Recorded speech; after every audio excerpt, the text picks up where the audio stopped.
વલસાડ ડુંગરી પોલીસની ટીમે પંચલાય ટેકરી ફળિયામાં વિદેશી દારૂ ઝડપી પાડ્યો। તારીખ 2 માર્ચ શનિવારના રોજ 4 કલાકે મળતી માહિતી મુજબ ડુંગરી પોલીસની ટીમ વાહન પેટ્રોલિંગમાં હતી, જે દરમિયાન તેઓને વાગલધરા ચેકપોસ્ટ પાસે પહોંચતા બાતમી મળેલ કે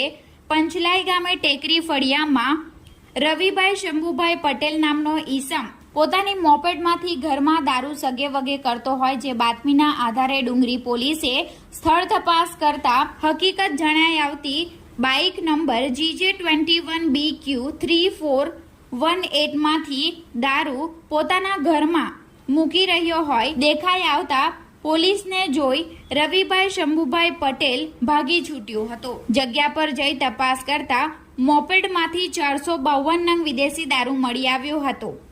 ડુંગરી પોલીસની ટીમે 452 નંગ વિદેશી દારૂ, જેની કિંમત ₹37,750, મોપેડની કિંમત ₹30,000 મળી કુલ 67,750 નો મુદ્દામાલ કબજે લઈ રવિભાઈ શંભુભાઈ પટેલ